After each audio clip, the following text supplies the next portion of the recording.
Welcome back to the podcast. Mostly Superheroes is back with another interview. A return guest, Mr. Stephen Walden, artist, Star Wars fan, which is a great time for this podcast, is back to nerd out with us. The Giggler, Scotty Scoop, and Logan are here to break down all the segments. They're all back, some prizes, some news and rumors, and the meat. Get ready for a roundtable, what you watching, and a lot more. This is Mostly Superheroes.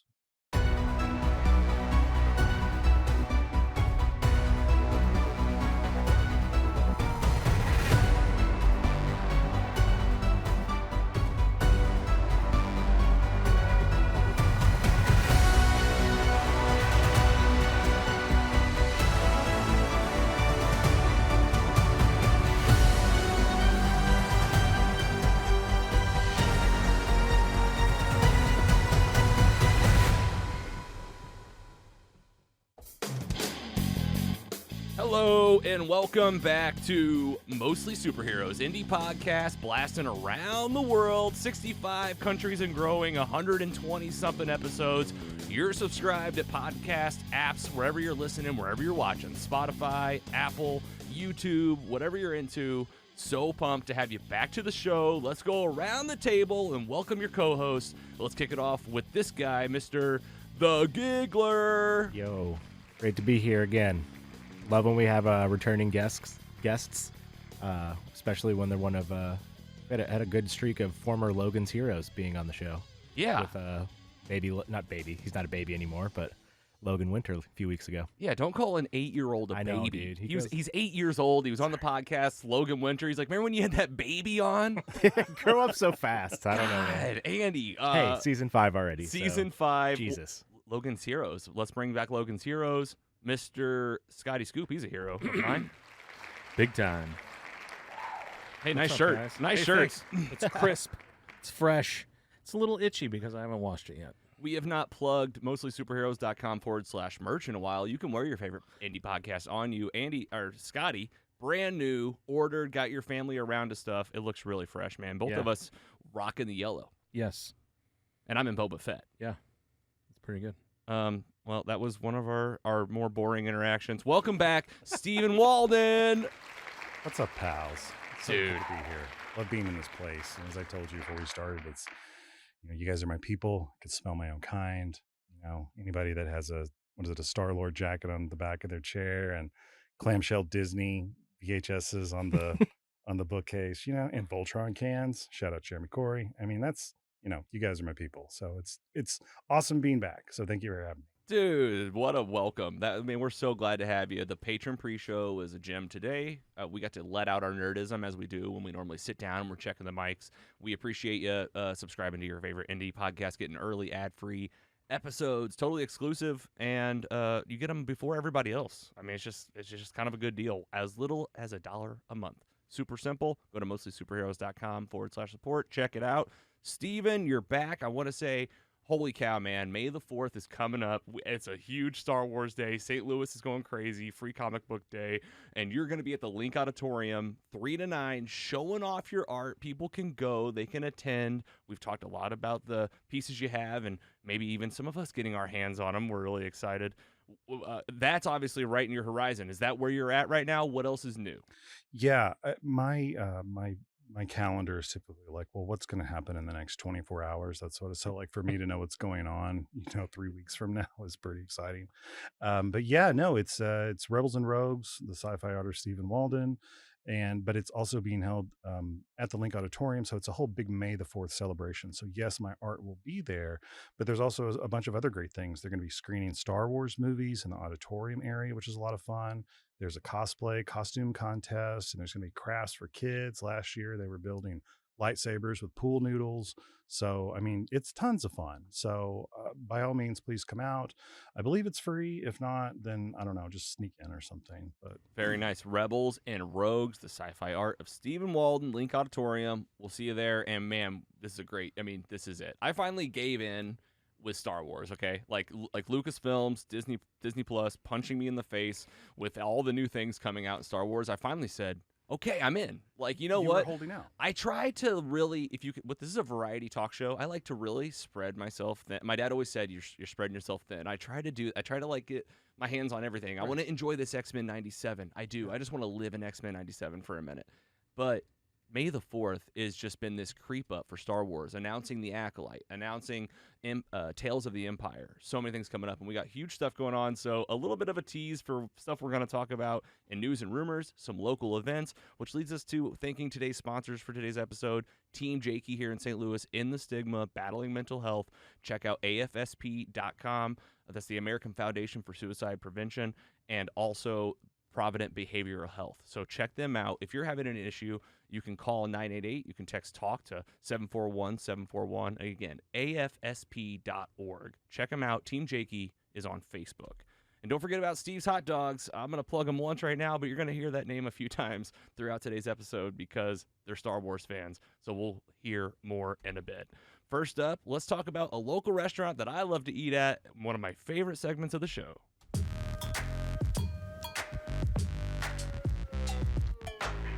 Whatchu Eatin? And always pause to laugh. Everyone enjoys themselves on that one. Whatchu Eatin? This is a place that everyone calls it Eat Crow in Soulard, a spin-off bar from a bar called the Crow's Nest in Maplewood.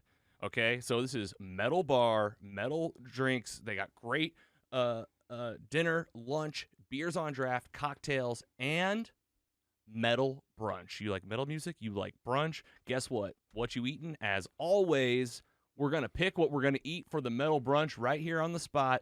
I already see people pointing. Steven, you were giving me the nod, dude. Do you know I know. Eat Crow? I'm going to give it up. Oh, yeah. Well, I don't know Eat Crow, but the Crow's Nest. Same menu pretty much. Yes. Pretty much. I was going to say it already, the poutine. You know, I friggin' love poutine. You get the pork poutine. That's the waffle yes. fries, bacon, pork, gravy, and Puda jalapenos cheese sauce garnished with green onions. Absolutely delicious. I have taken Andy, I mean, we met there. I didn't like pick you up or anything, but we met at Eat Crow, and you got The slop bucket. what's in that? Oh man, if I could only remember, this Right. was delicious.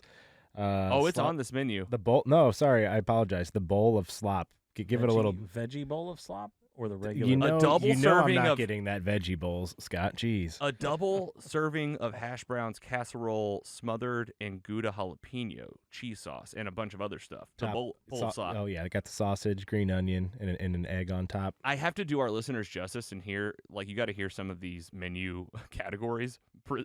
Eat Crow presents, the Crow's Nest presents Metal Brunch. They have decappetizers, merciful plates, D-sides, Judas Feast, a la Carnage, and brunch drinks for all. That's right. Some of their drinks, Bloody Mary, a Bloody Bull. You get a Bloody Maria. Maria. They have mimosas, beer mimosas. Scotty Scoop, what are you getting? Brunch burger, 100%. You already picked it. Every time. That's what I'm going at right now. Yeah. My eyes went straight to it. I see a burger with an egg on it. If you've Easy choice for me. If you've heard me talk about Eat Crow or the Crow's Nest on the podcast before, I usually get Karen salad or the hot chicken sandwich, those are kind of the same order. Like, it's just prepared differently. Same kind of goes here. I'm getting the chicken and waffles. I mean, come on, metal brunch. I love that their menu is just like it's such great hangover food too. It is. I mean, it's protein, it's grease, you know, it's fried, it's perfect. And they got the metal on. They got old movies on the screen, and everybody's always so friendly to us. Eat Crow in Soulard in St. Louis, whether you're visiting town or live here in town, go check them out. Next up, Fan mail.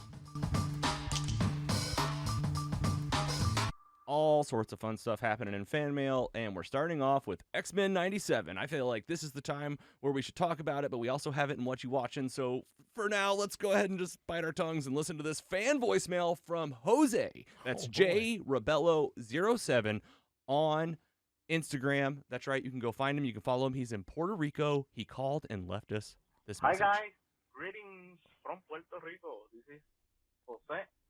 My Instagram is jravelo07. You featured me on the Mandalorian announcement. I just wanted to let you know my quick review, my quick reaction to the X-Men 97 Season 5 episode. And, ooh, man, oh, wow. Those last 20 minutes, goosebumps. Not gonna toilet bob. Ooh, man, just needed to go to therapy afterwards. What a great episode. Looking forward to the rest of the season, and looking forward to you guys review to your to your review of the episode. See you around.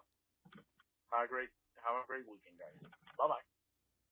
Jose. Oh, love the energy. Yeah, I will have a great weekend. I mean, you will now. I will. No choice. That made my day. It made my day. J Rebello07. Jose.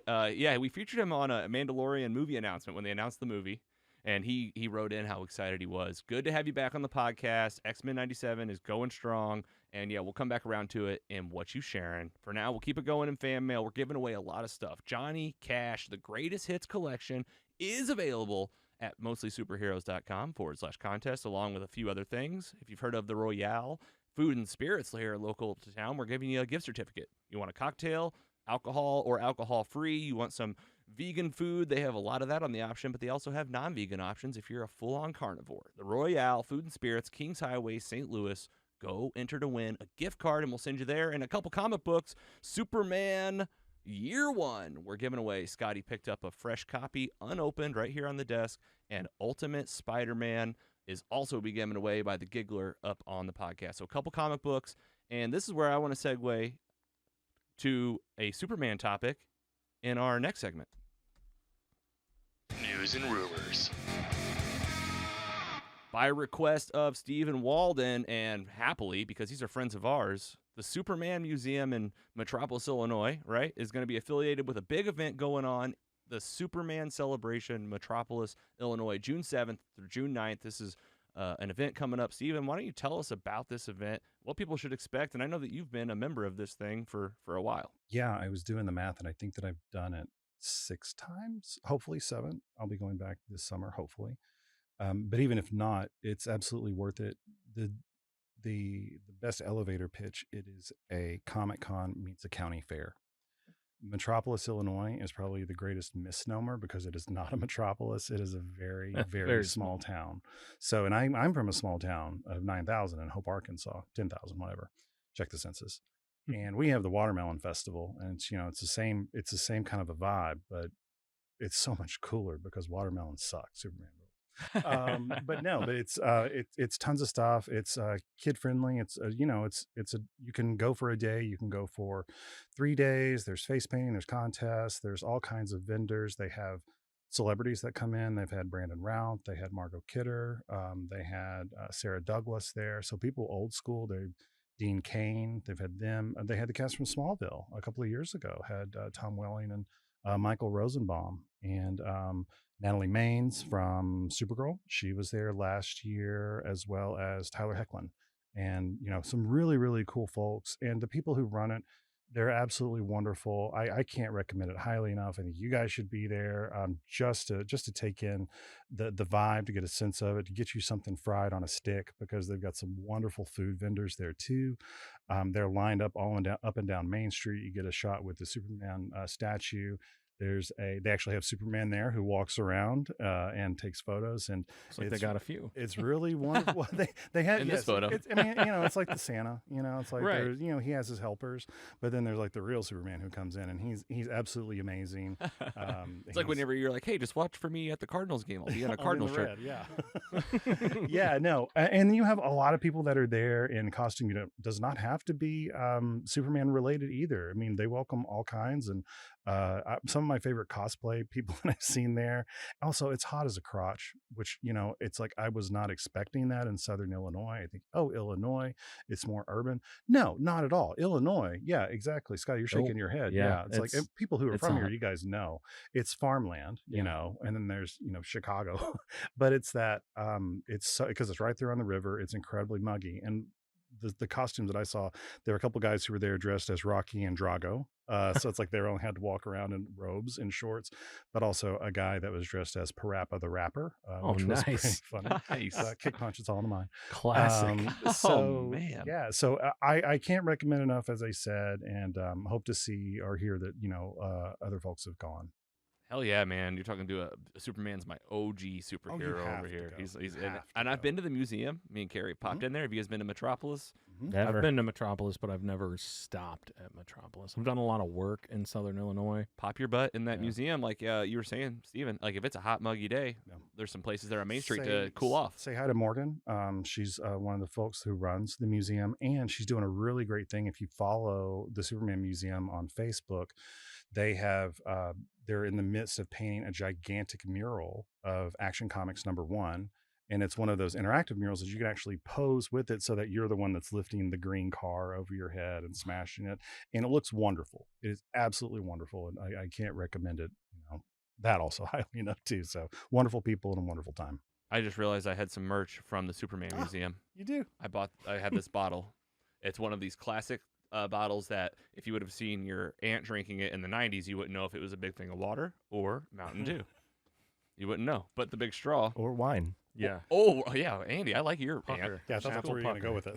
All right, cool. Superman celebration, June 7th, through June 9th, 2024. See Stephen Walden there. Lots of Superman stuff, and check out the Superman Museum for sure while you're there. Another event here in town. We just signed up today. This was a true social media interaction with Four Hands, our friends, Four Hands Brewing Company over there. Kevin Lemp's coming back on the show soon. We can't wait to have them. They're throwing their first ever field day. Assemble your team of your 5 best, most athletic, maybe, wink, wink, buds to compete in the inaugural field day at Four Hands, Saturday, April 27th from 11 a.m. to 4 p.m. Demonstrate your prowess in a series of 10 challenges designed to push you to your limits. Okay, not really, wink, wink. All while enjoying field day, our new tropical blonde ale, and have what could be the best few hours of your life. They are teaming up with Backyards and Beyond. I believe they are an outdoor sporting goods store. Check them out on Instagram. And they're at Backyards and Beyond, Four Hands Brewing Co. on Instagram. You can learn more about this. What are the events you can expect at this field day, right? We texted Sam Zeller about this, Sam from Team Jakey, and he's like, I'm in. Dunk take. A dunk tank, okay? I don't want to be in it. I just want to throw at the guy or whoever that's in it. Dunk the Giggler coming soon. You think so? Maybe. Bozo's grand prize game. All right, now stop. What's that? Yeah, I was going to say. Hell was out. Steve knows what this is. Give me the archway cookies. I and the doubt Schwinn either bar. of you know what it is. Is that this Simpsons? I'm most Simpsons? excited for this game. Than Really? Out of all the games, this is where the reason why I said yes the most. I guess Simpsons. No. What is it? This is Bozo the Clown. Classic. Just a WGN, baby. Yeah. WGN With So the ping I pong watched balls it and the growing up. buckets. Way back. Yeah, I TV watched- show? got it. Yeah. You'd watch it before school in the morning. Oh my God. It's Bozo. You had Cookie the Clown. You had Wizzo. No. So who's Yeah. part of this planning committee that this made the list? Someone who is over 40. Amazing. It's Super Gen X. Yeah. All right, but then they were like, let's bring back tug of war. Now we got like a 90-year-old. No, I'm just kidding. That's an old game, I just assume, is all I meant by that. Putting, the Great Grain Race, Brewery Trivia, which is tough to say. I think that's where I'm like, will I shine there or will I be too drunk to answer questions? Brewery trivia. It's like the rural juror. Keg relay race, archery, giant trike race. So they got giant tricycles. All right, Four Hands Brewing Co. is where you want to check it out. Giggler, me, you, Sam, maybe a few other people. The team is still coming together, but we're going to see you there on April 27th, 11 to 4. You can sign up at Four Hands Brewing Co. Check them out at Instagram, and they got the link. Andy, what do you think? I've been training for this my whole life. Are you? I have not. No, I'm just joking. He's got 5 buckets in his backyard nailed to a board. I mean, I'm ready for the challenge. I think Putting? I'm gonna honestly. I'll start practicing a lot of these things. Do you know? I think I already Can bash frisbee? That's obviously can jam. I was Yes. to say, Scotty. That was literally. Obviously. Yeah. I got FOMO so bad Yeah. looking at all these. Yes. But and where are you gonna be? I'm going to Anime STL Okay. on that day. Tell us about Anime STL. What's going on? Oh man, it's been a long day of talking to my daughter Lila, trying to get her cosplay lined out For the big day, for the big day, April 26th through April 28th. 26th through the 8th. And you're going to be there on the 27th. Yes, we will be there on the 27th. She's bringing her friend, St. Charles And- Convention Center. my youngest daughter. Yeah, St. Charles Convention Center. It's a great place. The show is great. What's going on with I've your been daughter's there many cosplay? times. What is it?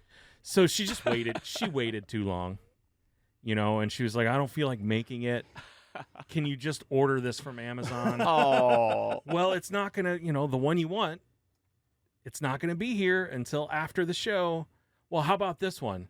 Okay, well, I can expedite the shipping on that, but the shipping costs more than the costume Yeah. at that point Yeah. to get it here before then. Uh-huh. And she had to make some cuts and some decisions. Oh my gosh. You just got that tax refund. No, I mean, You told us before the show. Are you serious? Wow, you're a real dream killer over here. Was Yeah. this today? this was Calling today. you out. I mean, I'm sorry, but I'm playing the daughter's role right now. I'm not paying $60 in shipping for a $30 outfit. All I'm saying, okay, that's a lot. It's And you for real. and you spent $350 on your garage breaking. On my garage breaking. I always like to tell people on this podcast, you think that we're just like these podcasters that are, they're just laughing, making all their money. No, we are complaining about $350. And now I got to drop another $3,000 on a new door, Oh man, a new garage door. $3,000 on a new door. $3,000. Yeah. I'm so sorry. All right. I mean, I didn't have to. Don't worry, I'll cut out these It's boring an parts for the Instagram clip. It's an important thing. It's Did an you know, important thing for the like people friggin' die from garage doors? And It's like a whole thing. Really? Like I don't know. Well, yeah. I believe it after his story. yeah, had I been out there under the garage door or near the garage door, we were just sitting in the living room, and we hear this loud bang. It sounded like somebody drove into my house. And we go outside and we're looking around and there's nothing going on. Just, all right, go to the garage, look around. The torsion spring had just exploded. The garage door was down, thank God, Yeah. and it just exploded. Oh my God. And I tell you what, you don't realize how heavy a garage door is Without the spring, until you don't have a spring. it took a team, your family team, to lift it. So yeah, me and Shanna, and we had to reattach it back to the opener, and then we had to help the opener open the garage door. Have you got it fixed yet? And we got the torsion springs Oh, right, replaced, right. and then when my guy was out there, My guy. yeah, my guy, of course, my garage door guy. guy. Get a garage I door. know a garage guy door for guy. that. I got a door guy. Yeah. And he came out and he's like, man, this door has probably been on this house since the house was built. You need to replace this door. Oh my God. So I said, all right, well, shoot me some prices. Well, Now we got it. It's not coming. as much of a tangent as you think, listener, because that little money right there, we got it right back from Mr. Jeremy. Thanks for helping us out and sending Scotty and his crew to Anime St. Louis, St. Louis's biggest anime convention, April 26th to 28th, 2024, St. Charles Convention Center. We'll see you there, and we'll get a review after. Absolutely. Did you have Photos, you guys- lots of Yeah, photos. this is a thing that I discovered last year. I just had to go to my Facebook. It was one of those, I don't know, I was probably drinking alone again. And something came up and it just said garage door accidents are responsible for 20 to 30,000 injuries per year and several dozens of deaths per year. And it's So- just what happened to you, I bet. I can imagine Like if I you were were out there. standing under that door and that spring broke, Yeah. I would be in a world of hurt. bad time. This That has door been, was heavy AF. Hey, and this is mostly garage doors. So It is join now. us. I mean, my face, I'm telling you, like, I'm way too, I'm like, Yeah. we got a program to get back to. I'm going to have to get my Sorry. garage door guy on the show. Okay, still in news and rumors. Don't forget, CinemaCon 2024 happened, and I didn't even know. Like, I had no idea. Oh, really? I mean, you were probably counting down the days. We didn't even tease it on the yeah, podcast. I was following this. Listeners, I'm so sorry. We're going to cover the Marvel stuff mainly today, but here's a little synopsis. IGN, ComicBook.com helping us out.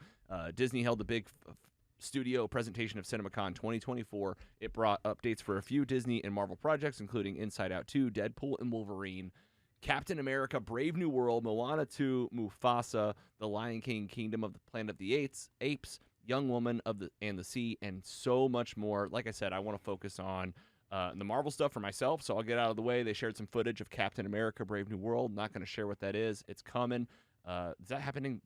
We got the dates here. Captain America Brave New World is coming out February 2025. And the big countdown for, I was going to say, Thunderbolts is on. And there was a tease of Thunderbolts. They just showed, I guess, just the new title. Yes. And for some reason, there is an asterisk I've heard after Thunderbolts. I've heard some theories. And they said, this is it. Yeah, The Thunderbolts. asterisk belongs there. Thunderbolts asterisk. Yeah. Any theories? I have one. No, go ahead. Like Dark Avengers. Dark Avengers, it's going to be really interesting. Like maybe it'll be like you think these are I don't know. Because the Thunderbolts are bad guys. they're bad guys. So you're kind of like being like maybe Thunderbolts not. are mostly criminals. Yeah. Sort of akin to the Suicide Squad. Right. The Dark Avengers are villains Mm. posing as heroes. Right. Okay. Like they literally wear the heroes' costumes. Mhm. Mm-hmm. So I mean, it's a little bit different, but we'll see. Okay. I'm It's excited. Thunderbolt's coming. What else out of this got you excited? Apparently they showed the first 9 minutes of Deadpool and Wolverine. Yeah, and obviously, like I was like trying to, I was like, I'll build to that, but you're right. That was the biggest thing. July 26th, Deadpool and Wolverine's coming to theaters, and it's impossible not to transition immediately to July 27th. You got to come out and see us because we're going to be seeing this movie in a private theater, and you could be there with all of us. Yes. And the theater and all of it's coming together. Mostly Superheroes, Screen and Social, 2024. It's coming July 27th. Mark your calendars. Deadpool and Wolverine. We're so pumped. It's going to be a lot of the hits that were there last year, a little bit to charity, a little bit of a movie, and a little bit of socializing with people in your community. And we're excited to do this in St. Louis again. Mostly Superheroes, Screen and Social. It's happening. Anything else on CinemaCon before we move on? I guess they're letting Deadpool design his own popcorn bucket. And I gotta give a shout out to Brandon Rogalski from Grease Masters here locally on Instagram as like Brogalski, I think. Yeah. Freaking loser. He's a friend of mine, so I can call him that. He called this joke like 4 months ago. Yeah. He texted me and said, I don't know what you guys are doing for Deadpool. He knew we'd do something big. Mhm. But he goes, I'm going to have to cut a hole in my popcorn bucket.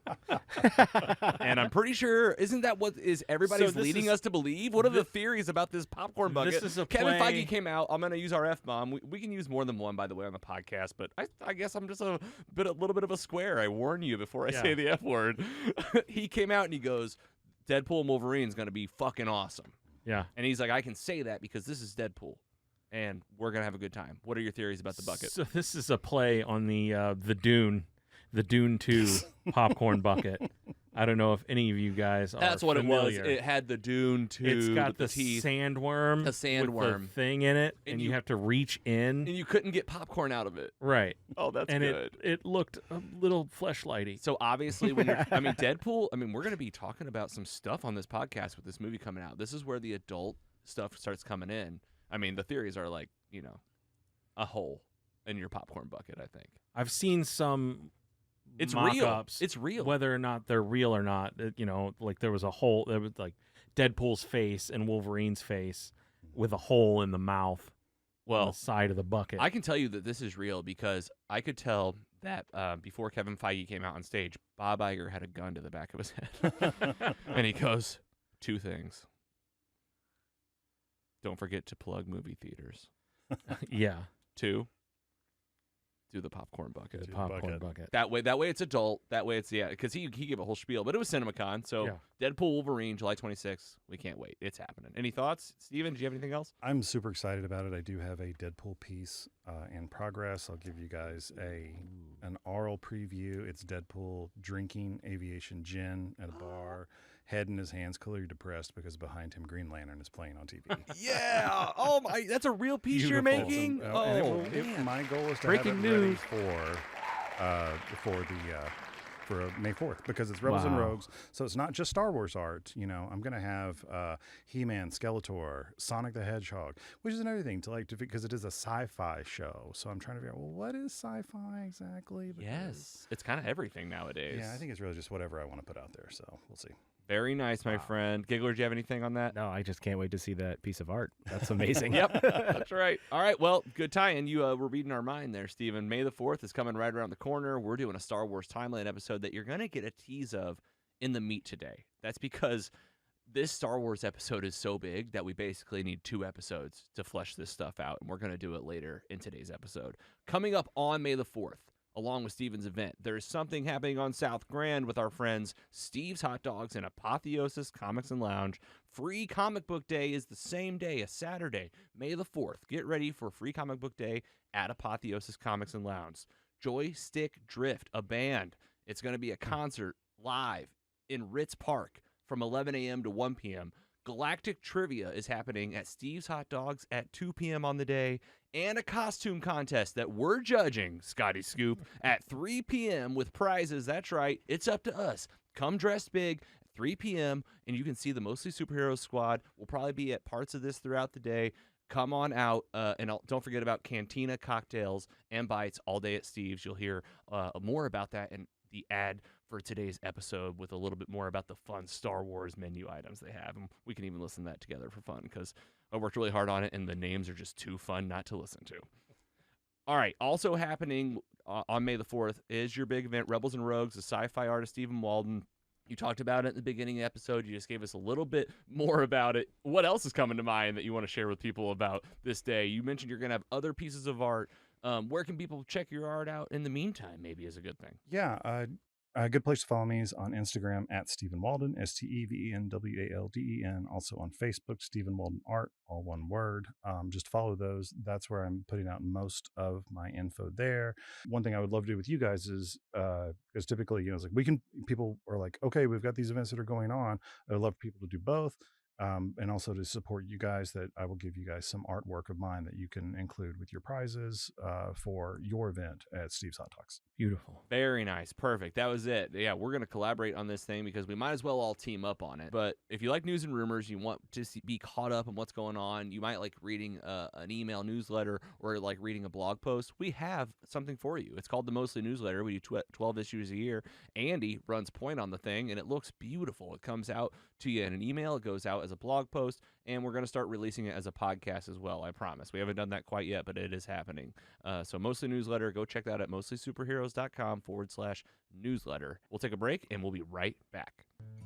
Hey squad, Logan here from Mostly Superheroes, wanting to talk to you today about some real-life heroes. Team Jakey, headquartered here in St. Louis, Missouri. They're turning the tragedy of losing their beloved Jake Zeller into life-changing action. Not just by making a difference, but by saving lives. Team Jakey supports both the American Foundation for Suicide Prevention and Provident Behavioral Health here in St. Louis. Join us at their annual Gentleman Jake Memorial Cornhole Tournament. It's more than just a game. It's a community coming together to lift each other up with some of the world's best prizes. If you're feeling down or know someone who is, Team Jakey's here with a message of hope. Reach out by calling 988. You can also visit www.afsp.org or text TALK to 741-741. You're not alone, and there's always a way forward. Someone's waiting for your call or text message. Search for Team Jakey on Facebook and learn more at www.mostlysuperheroes.com/give. Every bit helps, and together, we can make a difference.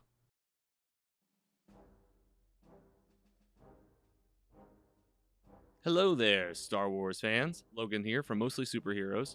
You know that we love talking all about the stories from a long time ago in a galaxy far, far away, like our upcoming Star Wars timeline episode. So it's pretty clear why you'll often find me, Carrie, the Giggler, and Scotty Scoop at one of the most creative, coolest, nerdiest spots in town. We're of course talking about Steve's Hot Dogs in St. Louis. You already know them for their ever-creative hot dogs, brats, bowls, cocktails, crossovers, collaborations, their hashtag Feed the People program, live music, and events. Well, every single year on May the 4th, aka Star Wars Day, Steve's Hot Dogs takes things to a whole new level, transforming their eatery into a haven for Jedi, Sith Lords, and droids alike. For a limited time only, you can enjoy specialty items like the Stormtrooper, a G&W bratwurst topped with fresh savory rotini Alfredo, shredded Parmesan, chopped bacon, and crispy fried onions. Take the high ground and get yourself Darth Tater Fries or the Greedo Dog. Want to feel like you're really at Mos Eisley Cantina? Use your fiber cord whip and lasso over rebellious galactic-themed cocktails such as the Baby Yoda. On the day, May the 4th, they'll be having Joystick Drift out to play some of your favorite galactic tunes from 11 a.m. to 1 p.m. Star Wars trivia at 2 p.m. and costume contest at 3 p.m. And don't take off that helmet just yet. You're also eating the official hot dog of St. Louis. Their all-beef hot dogs, cold smoked and grilled to perfection, are legendary in the Lou and beyond. So, fellow nerds, when you're craving a meal that's available right here in our own galaxy, get ready to treat yourself to Steve's Hot Dogs at a STL soccer match, a Blues game, Battlehawks game, or one of their many locations throughout St. Louis. You can also order online for delivery or pickup. Visit their website, www.steveshotdogsstl.com. That's www.steveshotdogsstl.com. All right, back to the show.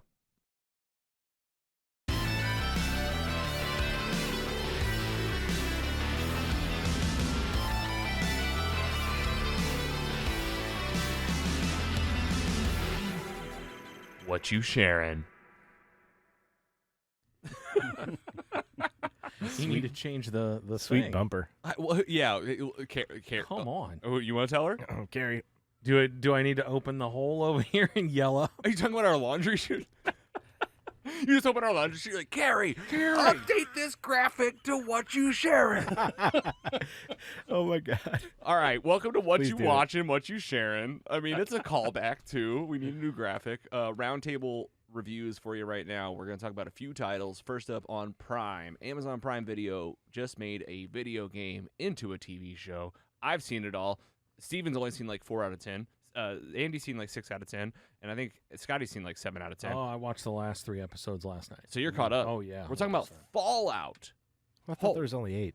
There's 8, yeah. Fallout, the game-made TV show. Holy cow, my spoiler-free review, I'll just get it out of the way. It was a fun show. It reminded me of Lost mixed with, like, other dystopian future stories. It felt like a puzzle. It felt like the characters are fun. Not what you expect a lot of times. You think you know what's going to happen, and they do kind of flip it on you, which is, like, kind of my measuring stick sometimes. So Fallout, I'm giving it a 3.7 for sure. Me and Carrie loved it. Can't wait to watch Season 2. Scotty Scoop. I would say next to The Last of Us, this might be the greatest video game adaptation to a screen. 100%. Um, Preach, brother. yeah. So Let your nerd out. this is one of my favorite video game series. And man, What was your entry point? 3. 3, yeah. 3. You know, come in, play 3, and then New Vegas, We always- and then 4, and then Fallout 76. We always try to talk to 2 people. I don't know anything about this, and I'm totally into it. So what's the synopsis for the games? How many games are out? And like how it's been going since when, maybe, is a good question. The synopsis is pretty much what the show is, Yeah. but each game is independent of each other. They don't necessarily tie into each other. There are references and callbacks, but they plugged in so much of that in the show that it's just, I mean, it's, just give me some more of that. You play the game, Steven. 100%. You play the game? Absolutely. And? No, I never have. All right, I'm so really into this chat, though. So we're going to let the game... Let me learn. Yeah, we're going to let the gamers talk for a minute. Steven, lay it on us. Like, what's your entry point? Well, my entry point was also 3. And it immediately became not just one of my favorite games, but genres of diesel punk, which I don't know. But if you guys know diesel punk, with steampunk being, rooted in Victorian, diesel is like 1940s, 1950s, pinup, America's, the middle class is becoming a big thing. It's just when we're becoming like the great nation that we are today. But yeah, so it's like, it's the, the glory days of that, but then everything gets totally nuked. Not in the 40s. It's overcomplicated. I don't want to make it overwrought. There's a lot of minutia there. Yeah, Okay. yeah, but absolutely wonderful. But I'm going to toss it back to Scotty because he was talking. Your thoughts on it? Yeah. Keep it going. Fallout 3, I think that was probably, that might have launched with the 360. Yeah, it was Yeah, that like era. 2006, 2007. And before that, it was kind of a different kind of game. I've gone back and looked at Fallout 1 and 2. And then after that, they did Fallout New Vegas. After that, they did Fallout 4.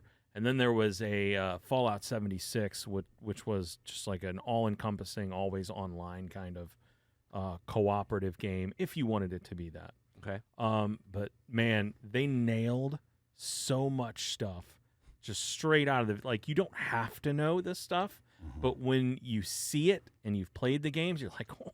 Yeah. That the meme where you're like, Yep. pointing This is where Leonardo DiCaprio. And this is where I play the other side of the coin.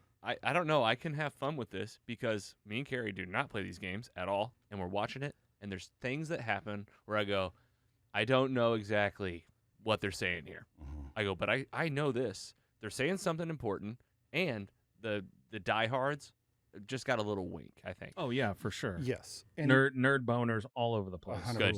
Good. And it's like, it's not exactly rhyming couplets. They do slant rhymes because it's like enough for fans of the show to, when we watch it, we're going to see things that are going to pop up, and like we may be in an environment that's familiar to us. It's like, Sure. I don't know what's going to happen plot point, but I know this has appeared in the game. It's like when the super duper market shows up, it's Yeah, like super that's duper mart.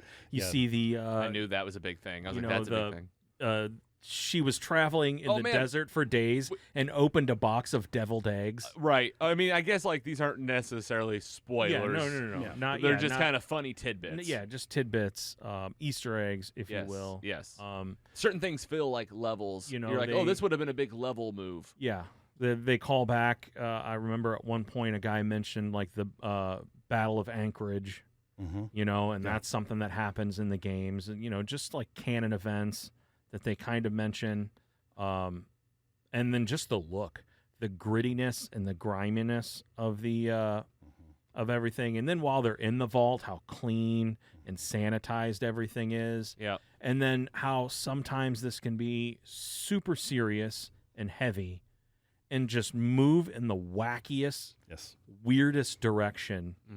And it's really fun to watch, like the play on the characters. It almost feels like they have a dialogue tree. I don't know if you guys know what a dialogue tree is. When you're playing a game Oh, right. and they give your character the option to say like 3 or 4 different things, Yeah.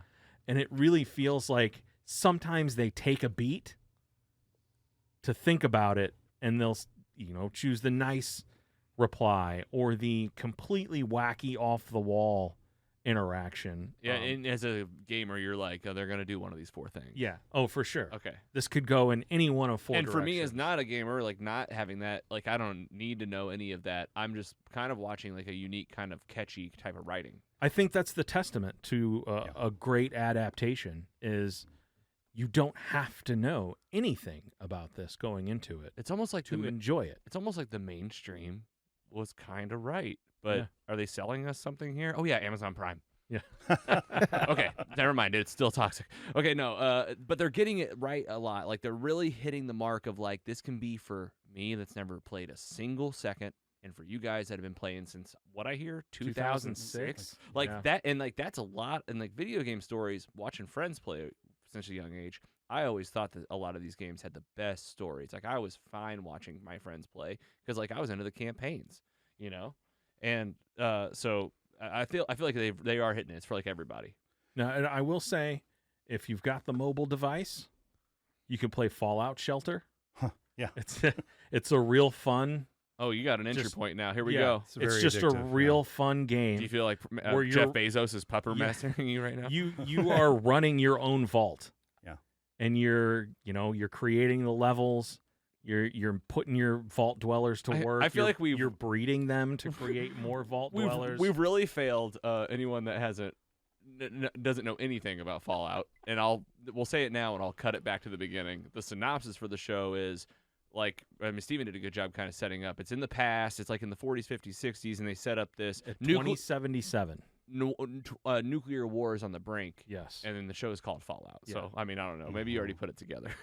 Yeah. It's this idea that World War II happened, we won, and then we decided that anything that's nuclear powered is a wonderful, amazing thing. So like we have hover powered cars, but they have the big fins on them, and the music of the time is all the Ink Spots and Glenn Miller and big band stuff. But then and that carried forward till Mhm. 2077. Then bombs drop, and then we fast forward 200 years later, and that's where this picks up is like 2227. Yeah, like 2277, 2280 something like that, yeah. something. Yeah. All right. And I think for me, like with Fallout, it's fun to play. The side quests are so fun, but it's the world that keeps you coming back. It's the premise. And that's the great thing with this. It does the same thing that the games have done, because if you go from 3 to Vegas to 4, the first one's set in the DC area. So you have a lot of cool areas to traverse. And then New Vegas, obviously in Vegas. And then the fourth one is in the Boston area. So again, you go through all these historical areas, and that's this one is set in LA/Hollywood, California. And so because they're true to the spirit of the game, it's like, here's this sandbox, and we have built this amazing world with this built-in lore. Have at it. So it's honestly, it's not unlike kind of what The Mandalorian has done. It's like, we've got this sandbox to play in, and now we're going to try and make these characters that are going to be compelling for you to follow. And I think they've done a wonderful job. Walton Goggins is amazing. Ella Purnell. Yeah, Ella and, Purnell. And then Aaron Moten, I believe. so who's good. the guy in the armor. Yeah, And, Kyle MacLachlan. the details that they have on this, like the armor looks like the armor from the game. Again, I want to get away from game stuff, so that people who don't know about it as much, why should I watch it? I got to say, you got to be okay with gore. There's a lot of gore. And sometimes, as Scotty said, it's presented serious. And sometimes it's satire, kind of like a RoboCop or, a Verhoeven movie, Starship Troopers kind of a, violence as, funny.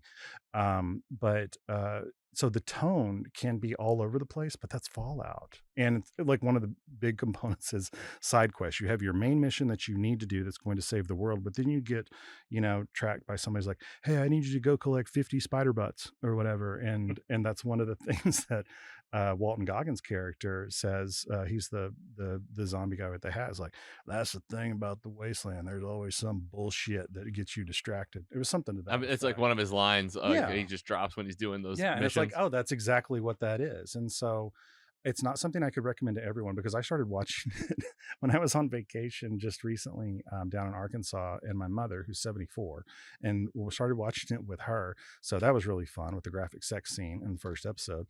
But then, it's like, God, this is not for my mother. It's like, it's not up for Allie. And also she had a really bad TV. So I'm like, I'm going to wait until I can watch it on my TV back home, so I can also appreciate all these Easter eggs, because there's so much stuff that's going on in the background. And it's brilliant from what I've seen. And I've also heard from my friends that have seen it, and they say that the end of this season is a mind blower. So I cannot wait to get deeper into it. That's what she said. Fallout, Amazon Prime. Any final thoughts? I have a question. So I'm liking the show a lot, and I want to play one of the video games. So sounds like Fallout 3 is where to start. Fallout 3 is where to start, and naturally, if you have an Xbox and you have Xbox Game Pass, Xbox purchased the studio who makes Fallout, so all of these games are on Game Pass. Yep. So I'll be playing them for free because I have Game Pass. That's amazing. So are you a PC gamer though? No, just Xbox. For PC gamers out there, you would already know this. The rule with all Bethesda games, which is Elder Scrolls and Fallout, you get it on PC and then you mod it until it breaks. And because there are so many mods that are out there that are amazing, that can update what it looks like and how it plays. Because if you play Fallout 3, it will show its age. So you're gonna have to be patient with like the waxy, Uncanny Valley features of some of the characters. Fallout 4 is, a little more modern, but even that's 10 years old. Yeah. So my hope is that this is going to fold into a new announcement of the next Fallout game.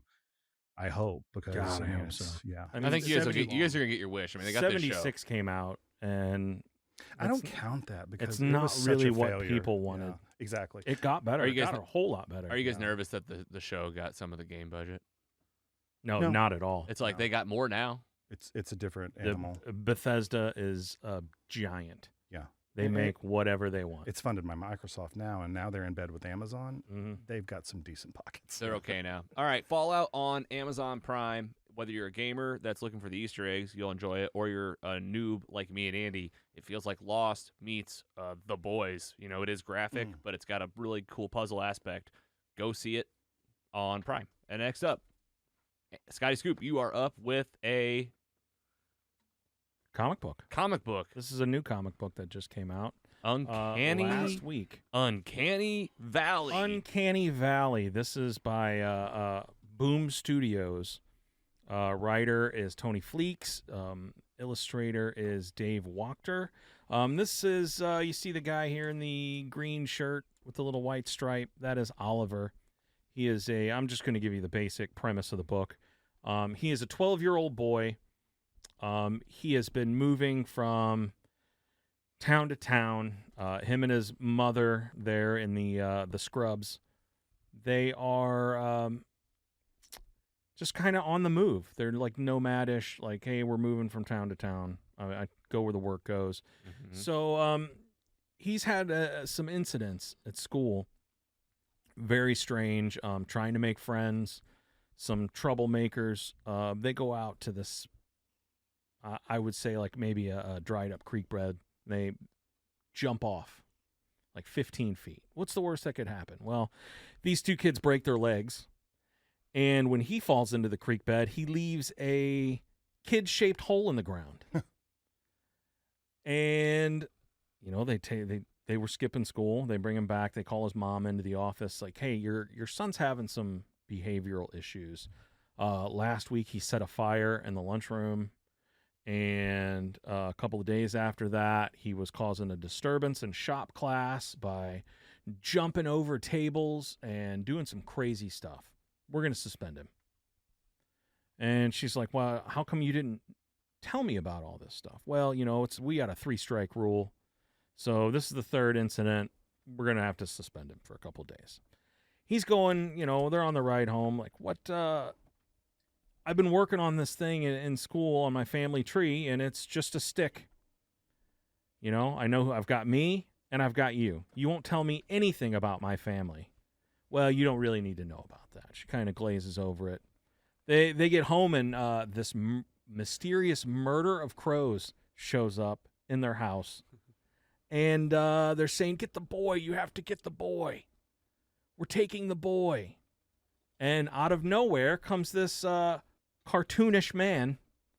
Looks a little bit like, who's the... Yosemite Sam? Yeah, Yosemite Sam. Looks a little bit more like the Prospector from Toy Story 2. Okay. Prospector Pete. Yeah. But he is 2 or 3? 3.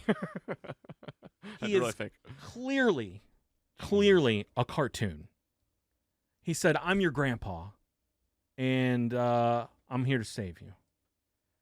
That thing where you set the lunchroom on fire last week, well, it's because you ate a hot pepper, and everybody knows cartoons eat a hot pepper. They spit fire. He's a cartoon. He is part cartoon. Oh, my God. He's got some So sort of cartoon physics. apply to cartoon him. physics Okay. applies to this kid. So I'm sorry. He does look like Yosemite Sam. Yeah, okay. Apologies. It still works. My bad. And I was also thinking these crows kind of look. My only question. So I have a question. Keep going. Yeah. So that's the basic premise of this book. This is his mom. Okay. That's his mom. My only She's a question nurse. was that your for real crow voice? Weren't those? Ah! We gotta get the boy. Sponsored by Eat Crow. Oh my God! I love it. You're Full welcome. circle. Full circle. Yeah. So All right. this is just a really one book. one book so far. Issue 1 came out last week. If you see it, pick it up. I got. Did you already give like the Who Made It stuff? Yeah. Boom Okay. Studios. Good. Yeah. I picked up this naked cover here. Looks great. Beautiful. No writing. I like those. Very beautiful. That's awesome.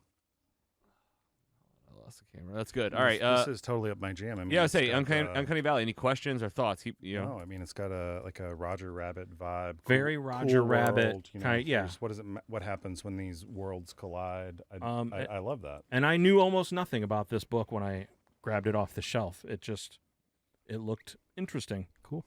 It Very cool, reminds me man. I did a short story in grad school, and the premise was this guy gets sucked into a dimension where he's actually in the world of Looney Tunes, and he finds himself in a group therapy session with Wile E. Coyote and Yosemite Sam and Elmer Fudd and their obsessions. They're trying to get over their obsessions, and they're really talking about it. So the story sucked, but the premise was great. So hopefully this, Yeah. I love it. And I love that the art style where the boy and the mom, they're rendered, realistically. And then you have like this Hanna-Barbera kind of flat style of like, the superhero and then kind of a Maleficent type figure in the background. Yeah.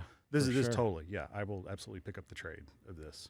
Scotty, what's the rating and where can people get it? I would give this probably, just on the premise in the first issue, 3.5. Out of 4. Yeah. I mean, you can go to comic book shop locator service and find your nearest shop. You're welcome for that, Yeah. listeners. Uncanny Valley. Go check it out. Next up, another comic book, graphic novel made TV show, Prime again, Invincible. Just season 2 wrapped up. It's over? Yeah, it's over. That's how sad I am that season finale was it. I wanted more. Yeah. I just Oh, wanted yeah. so much more. It's epic. I love it. It's definitely, I think I got to give it a 4.0. This has got to be one of the best comic book adaptations. And that we've gotten. You've got the novels. They're nailing it. Oh, they're nailing it. It feels like you're reading it. So good. Are you watching, Steven? I've seen a few episodes of the first season. I did enjoy it, but I'm not current. Okay, Andy. Nice. I just started this season the other day. I'm ready though. I had, like I said, I had something spoiled from the finale. No big deal. From what you guys are saying, it's worth the ride. So for sure. You're giving it a perfect score. We don't give those out often. No, it is. I pretty much decided to start Fallout before this the other day, so this will be after that. I think I would give Fallout and this both 4.0s. Wow, nice. That's pretty good. Thank I would say like I could ding this show, but it's not like a ding on the show. It's like the R.R. Martin problem. It's just I need more. And it takes so long, and it's slow. However, I'm giving that 4.0 based on the premise that I assume every season from here on out will be as perfect. They have fixed that issue. And it's going. They've already got season 3 filmed, and season 4 got approved. Yeah, I heard it's all been recorded. They're just animating. Good. So hopefully around October, November, we should get that season 3 drop. Have you guys read the comics? I have. I loaned it to... Just like Logan, just like a for lot like of the books maybe laying a around year. here. And I mean, he's got me. I'm borrowing 10 books right now. You think I've read them all? But Scotty, do you have a preference, book versus animated? Man. And you can say they're just different animals. They're different animals, but I really do enjoy seeing this on a screen. Yeah. I mean, it's Robert Kirkman, so Walking Dead. And it's just... They did such a good job taking this directly from the book, and any kind of purist out there would be happy with what they've brought from the book to the show. God, I love that. Not changing a whole lot. There's a whole lot of stuff where you could be like, "Ooh, I bet this is gonna," and it happens. I love that. And kind of talked about it earlier about how studios are finally trusting source material. Yes. Because it's like, as someone that grew up with fucking David Hasselhoff as Nick Fury and Dolph Lundgren as the Punisher, it's like, this is like, finally, thank you. You got it so right. You're making it right. Yeah. Trust the material. Trust what made it popular to begin with. Don't meddle with it. I mean, Ben Affleck and Daredevil also, it's like, perfect. Props to Ben, I mean, Daredevil, Batman, Superman, he's been them all. I thought you were going to say getting it. I thought that was the getting it scenario. No. I mean, Charlie Cox, yes, nailed it. But just like, oh God, why do you have to try to cram in so much in a single movie? And like, no, just decompress it. Trust the material. Do it in a whole series like Invincible, Daredevil on Netflix and whatnot. And so it's like, it's just, it fills my heart, even though we live in an age of abundance with superhero stuff and comic media, and people are like, oh, it's oversaturated. It's like, but we're getting quality stuff. Yeah. For sure. That's what the matters. Things are getting like much better, and the stories are getting they're just getting more epic, more detailed, more true to the original stuff. Invincible, Prime, and it's a great segue to the next title. I mean, come on. X-Men 97! Yeah. X-Men 97 is one of the greatest TV shows of all time. Six episodes. Coming in hot. 6 episodes in. I haven't even seen the whole season. The whole season isn't even out yet. And the way that I feel when I watch this, and the way that I felt when I saw episode 5 of X-Men 97 was like I was pretty close to feelings of seeing some of the biggest Avenger movies. I really had feelings of like, this is so grand and epic that I really was breathless. I really did have like chills that lasted like longer than I was surprised. Like, I was so hooked, and I allowed myself to just jump into this world and watch it. I mean, episode 5, season 1, X-Men 97. I watched 6 today. We're not going to talk about it. Recap episode 5. Remember it because we have not on the pod yet. It's like, it totally, sets the table. Soul crushing. Yeah, it's shocking. So Genosha, we go there. We catch up with Madeline Pryor. She's like on the board, so like she's gonna be on the board of Genosha. Hey, mutants are doing it. Everything's going cool. Oh, Magneto's gonna be the leader. The UN doesn't really like that because he was a terrorist that we all know about for years. And there's a love triangle with Rogue and those three, and it leads to a really sexual, cool dance between Magneto and Rogue, and then floating dance. Yeah. And then everything. And the breakup scene where she dumps Gambit, and it was like, basically man. Okay. crushing the triangle. Yes. Okay. And then Ultimate Sentinel sent by, do we even know who? Is there like a who in this? Do you guys remember? Like, do we know the big bad? Is it just, we don't know. I mean, you can probably infer that it's maybe like who's the Friends of Humanity or Yeah, just they've been building Sentinels. They've been teasing it since episode 1. Okay, and then Gambit dies, and like, I mean, so many X-Men die. Who else have the? I mean, it's the Jean, had, like a lot of 'em. Madeline Pryor dies. Pryor, Moira. Yeah, same. they had Magneto pinned down. Yeah, I guess you're to assume he died, but You're assuming he died, exactly. yeah, and we learned that thought. Scott has been brain cheating on Jean. Oh yeah, brain cheating. Oh yeah, and you have that really intimate and intense interview between him and the reporter, and he's like, "I got to sit here and stomach your questions to prove that I'm human, and the fact is, you humans have never been grateful for anything we've done. Why do I have to do this?" And he's mad. He's like, "I couldn't. My son isn't here. You asked about my son." He's like, "My son's not here because you wouldn't treat me. You wouldn't treat my wife because she's a mutant. The doctor wouldn't. That's why we are here." Assist my wife. You got the Jean and Logan kiss. Oh man, yeah, how would we forget about that? I legit cried. I think one of my favorite things about the show so far. keep it is going. that We're in it. It's the overall aesthetic.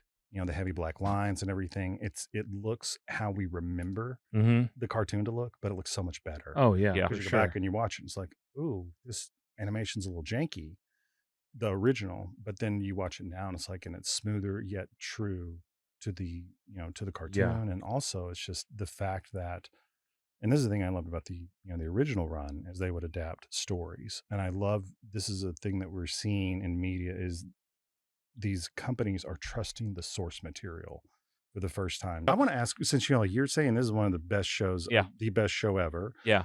What was your relationship to the original series and also X-Men overall before watching X-Men 97? Like, I want some context on this. Yeah, sure. Context for me personally, I probably only had like a soft relationship with the original X-Men series. Okay. I really didn't watch every single episode. I was watching. You were 3 when it came out. Yeah, but all right. Well, when I was 12 though, I was watching all the reruns. Yeah, sure. And in order, and like Disney trying XD, baby. to keep it up, but like didn't, and I fell off of it. And then when I come back to the series as I got a little older, it got really tough because it's just that choppy animated style where the story is not there. The melodrama is so over the top, And which I got for the time. But but go ahead. I was into the characters, I was into the crossovers, I was into all of it. But like, yeah, you're right. The melodrama, some of the writing, I'd end up like having my phone out.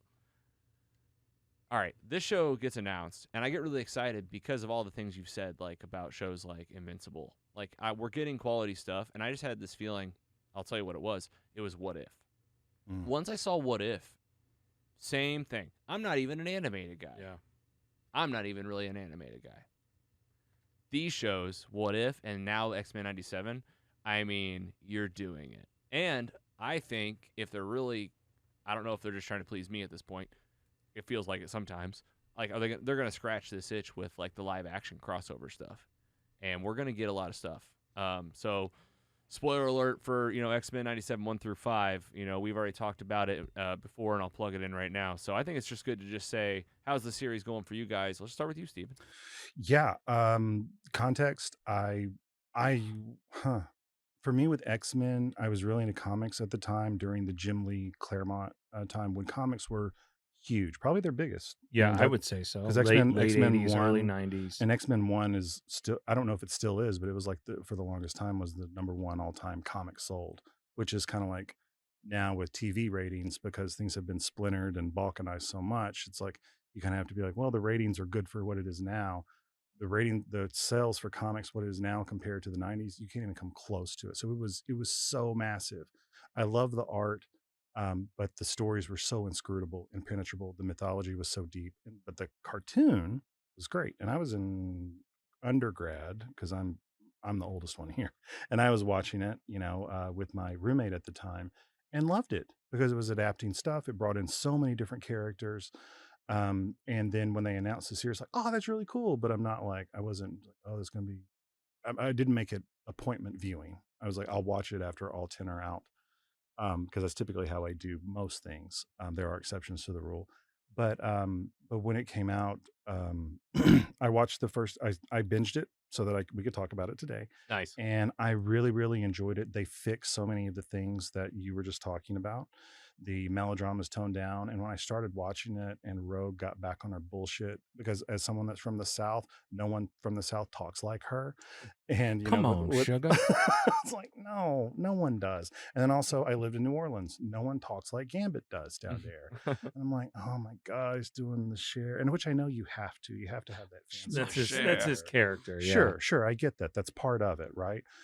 But it wasn't until episode 5, and I really connected with those characters. There's the breakup scene with Rogue and Gambit, and then what happens with the characters.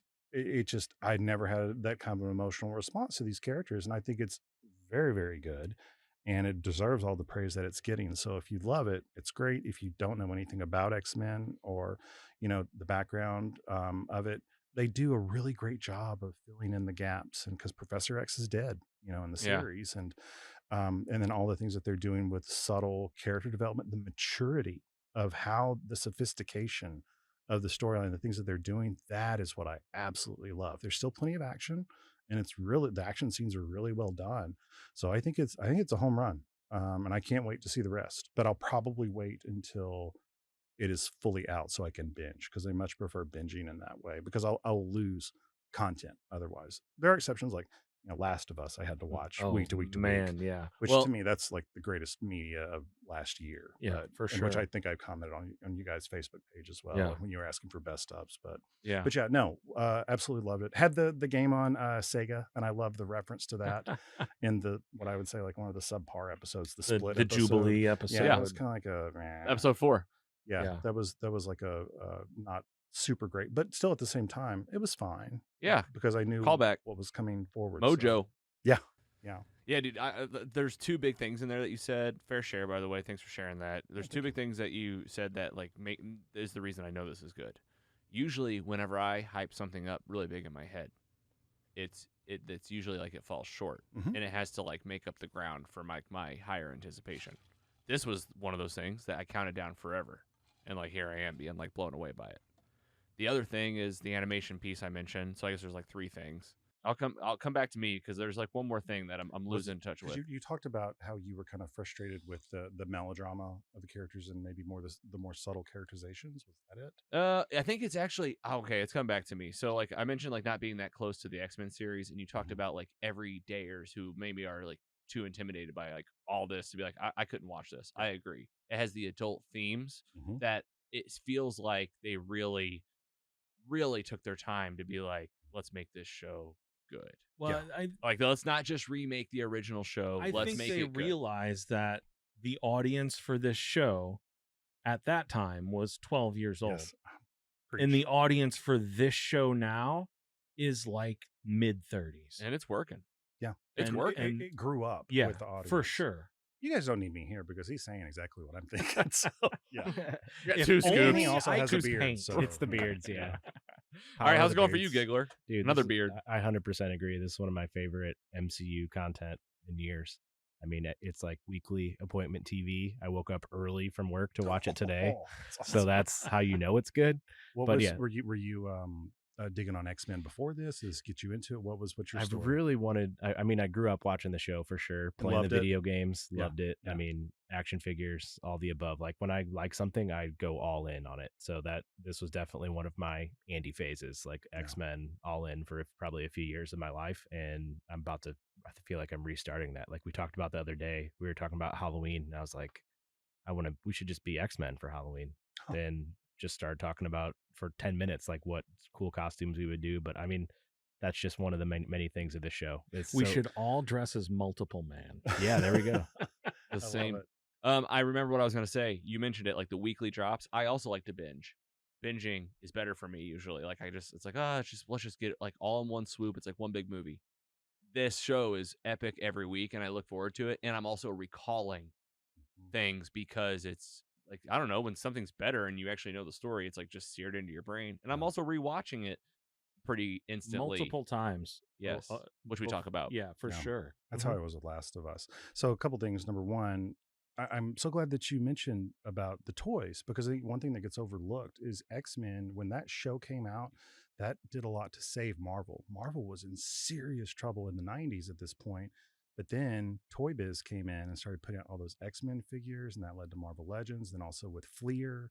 And that's, Marvel was, that's why, they didn't have Spider-Man and they didn't have Iron Man, all these other things that they had to sell, or X-Men, they had to sell them off to stay alive. Yeah. And, in this show, love it or hate it, even the original version, you have to recognize that we would not have the MCU without that cartoon. Mm-hmm. That saved it. And the other thing I would say is just, go as yourself as Halloween, but tell people that you're Morph.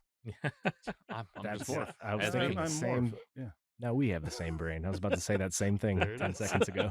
Well, I think we already covered the story when we talked earlier. I'll work it all in post. I think we covered the big stuff about half the X-Men died, and episode 6 just moves right on. We're not going to even talk about it, but if you haven't seen it yet, episode 6, get out there and see it. What I'm feeling from the show right now is Am I the only one that hasn't seen 6? I Have think you guys seen 6? they saw it before they came Yeah, over. Go talk. Don't let me. No, hamstring you. it's okay. We need to. No, we're gonna move on to the You meat didn't for sure. get the last I'm gonna be. I gotta rewatch it. 15%. But all I Yeah, was gonna say is, like, when you watch a Marvel movie and you just want to see like a lot more characters, like that's a niche that's good. I like to get scratched. It's like it's the crossovers a little bit. Mhm. This is it. Like that's what the X-Men show from the past did. This show is doing the same thing, and we have, like, every time we talk about it each week, it's like, who are they gonna bring in? Yeah. Well, I can just tell you, it just keeps going. It just keeps And like tons so of far. cameos, non-speaking roles. Like I saw Archangel, on Yeah. Genosha. Is it a hard Yeah. G? Genosha. Yeah. So that with a bunch of background stuff going on. You had which is really Nightcrawler fun. coming in. Uh-huh. There was some members of X Factor that were there. That was my Um, favorite part of the episode. But like Nightcrawler. when they just show, like, I don't know, 4 or 5 different mutants Yeah. that are just in Genosha having the best time. But Mhm. immediately after that scene, I said, "Uh-oh, like what's Yeah. about What's to about happen? to go Like, down? It's about to blow up." Also, So- hats off to them to allowing Magneto to wear his comic accurate gayest costume ever. It's awesome. I mean, It's so he great. is like disco Highlander. Yeah, know? we call him Sexy Grandpa. Yeah, sexy Grandpa Yeah. Magneto. I think that wasn't he also didn't he join the Avengers at that time too, when in that costume too? I think that would have been because it was in the G. we might get that.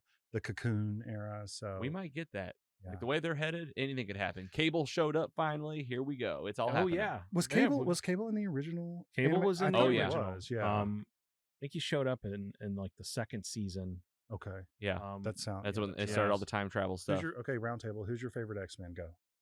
My favorite X-Men, I mean, I'm X-Man. obviously biased toward Logan, but I mean, true talk. Yeah, I guess it'd probably be. It's like between Jean Grey and Storm, I think. Oh, the women. I love it. Yeah. Scotty. Oh boy. Man, I don't even know that I can answer that question. Okay, we'll pop. Come that back to later. Magneto. Oh, Magneto. That's a good I choice, love it. especially this It's Magneto. such a good story, back and I love forth. It's Sexy got- grandpa. Like All I'm right. all in now. I'm about to. If I Yeah. had hair, I'd be growing it out, and it'd be gray now. Okay. I think I can safely say Cyclops is probably my favorite I X-Men. like it. And they really did a great job, like, showing the real Cyclops. They did. In And they got this his, and they got show. his powers right too. Yes, It's not heat vision. 100%. Yeah, Um, he's not shooting a laser. right. For me, thanks to Spider-Man and his amazing friends, Iceman. love Iceman. Bobby. His, the Bobby ice Drake. slide, and just he was happy guy and voiced by Frank Welker. I mean, Yeah. you can't beat that. Yeah, he's Hell super yeah. cool. Yeah. Yeah, cool in the nice and really cool in the Singer films. Like, I mean, I Yeah. feel Yeah. like, yeah. I feel like they did a good job with him. And also, like, he's like super like he's one of like the Omega level mutants in the I, Yeah, love he that. is I now, love yeah. that. Ice Yeah. one, guys. Oh boy. Oh, All right, I hope they X-Men- bring him back. in X-Men this. 97. We are obviously fanning out about it, and we'll keep talking about it. And we're gonna move right now into The meat. I'm gonna wrap up with Star Wars. That's right. Stories from all over the Star Wars universe are coming to this podcast, and we're gonna help you out. And lots is happening around May the 4th, coming up here around locally in St. Louis. But obviously, you're gonna be celebrating at home, wherever you're living, with Star Wars. Whether you're gonna be watching Star Wars or going out, if you're here locally or coming to St. Louis around May the 4th, Come to the Steve's Hot Dogs events and Apotheosis events we talked about earlier in the episode. And of course, go see Steven at Link Auditorium May 4th.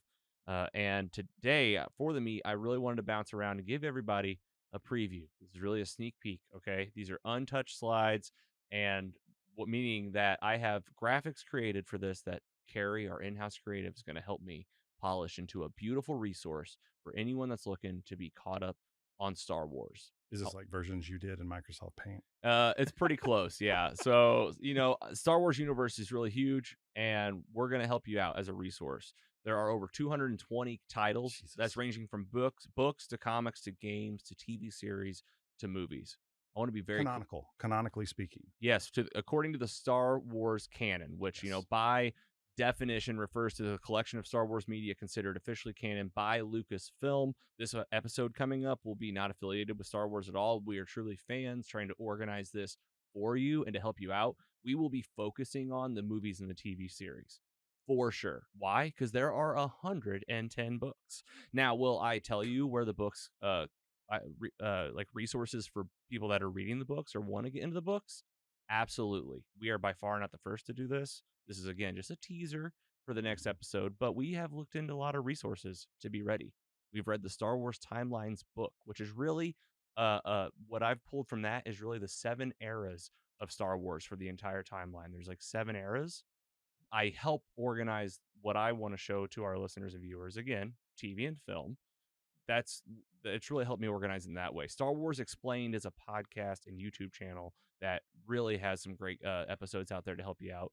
There's a website called StarWarsTimeline.com that's helped us out. I've actually connected with Tristan, the creator of the website over in France, and he ooh la la. He does this himself. He does it completely for free. We have messaged back and forth, and he said, "Listen, thank you so much for the kind words, because what I told him was this is the best tool I found on the internet. Like, you have the filters right, you have the numbers down, you have what I needed." He said, "Listen, I do it myself. There could be mistakes in there." I was like, "Well, I'm telling you, comparing it to the things I've looked at, it looks pretty good. So check out Star Wars Timeline." And then Utini was a website that he mentioned to check out. This is for you book nerds that really want to know what books to be looking at. It's Utini, I think .com, but just Google Youtini. And then last but not least, this is probably, I'm gearing this toward people like me. Like, what would I be looking for? TV and film. Disney Plus has a great resource for you. It's the timeline view. Okay, right? There's a timeline view. But what are we trying to do? We're going to try to organize this and define some of the timeline jargon for you. So this is a little preview for that. I'm really just talking to the people here in the studio even just for now, because again, this is a teaser for things to come. But this is a look at those 7 eras that I mentioned that come out in that Star Wars Timeline book. And I don't mind sharing those now. They break it down into the early history.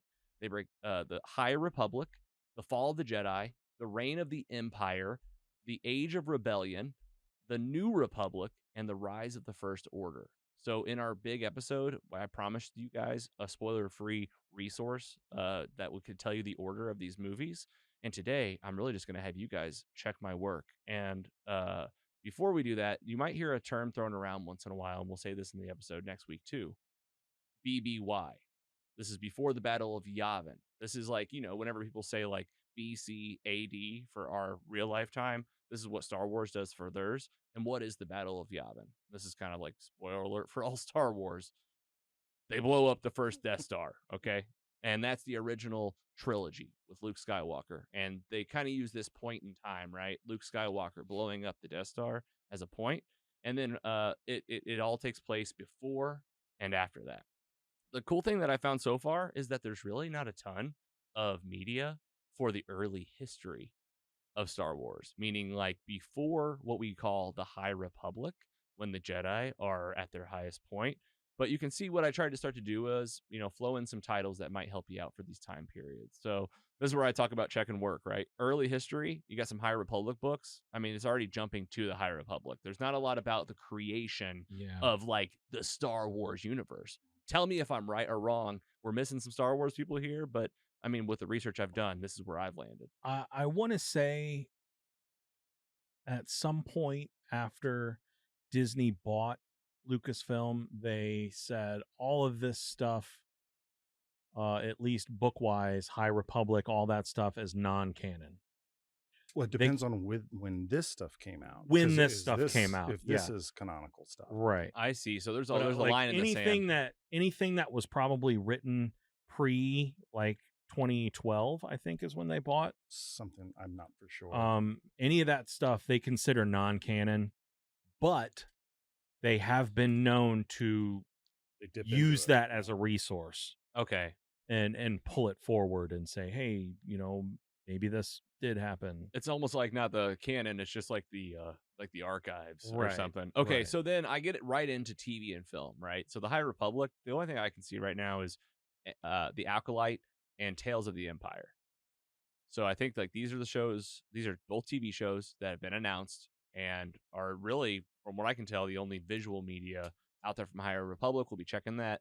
The Fall of the Jedi is the next time period. This is where you talk about episode 1, 2, and 3 and the Clone Wars. So we're talking about the prequels, the Qui-Gon Jinn, the Anakin Skywalker, Obi-Wan Kenobi. These are where these movies fall. Then we have the Reign of the Empire, and this is where a lot of the action happens leading up to the original films, from the 70s. So we have the Bad Batch, Star Wars, Tales of the Empire, Solo, the movie, Obi-Wan Kenobi, the TV show, Jedi Survivor, the game, Great game. Andor, the show, Rebels, and Rogue One. I'll pause here for a minute. How you guys feeling so far? Does this feel like we're following a little bit of a flow? Pretty We're- good. We're speaking to accuracy of what you have done, not to what we feel about each one of these. Not quite yet, but let's just come back That's to real it. hard This for is me kind of right now. this is honestly like my practice run for next week. The sure. Age of Rebellion. This is the OG films. A New Hope, Empire Strikes Back, Return of the Jedi. This is like when the stuff goes down. This is when the year goes to 0, Battle Before Yavin. This is when the moment happens. Then we have the New Republic. This is Battlefront 2, the game, The Mandalorian, The Book of Boba Fett, and Ahsoka. And then these movies look familiar. The Rise of the First Order, Star Wars The Force Awakens, Star Wars The Last Jedi, and The Rise of Skywalker. So we're still working on this. Again, this is a teaser. I have to check all this work and run this by a few of my Star Wars people to make sure I have these actually in the right order. Again, focusing on TV and film. Let's go reactions and titles. Like, where does your brain go, Steven? What are you into most out of this stuff? And feel free to tie it to books or any other medias. Yeah. So for me, it's all about the Age of Rebellion. I'm a Gen Xer. So it's like, that's the stuff that I grew up on. I grew up, I was born in 75 and my family had Star Wars on VHS, and that was often a babysitter. And, my sister and I, we wore that out growing up. And I remember a time when we did not know that Vader was Luke's father. And I want to tie that into an amazing book that I strongly recommend for anyone who's a Star Wars fan. It's called The Secret History of Star Wars by Michael Kaminsky.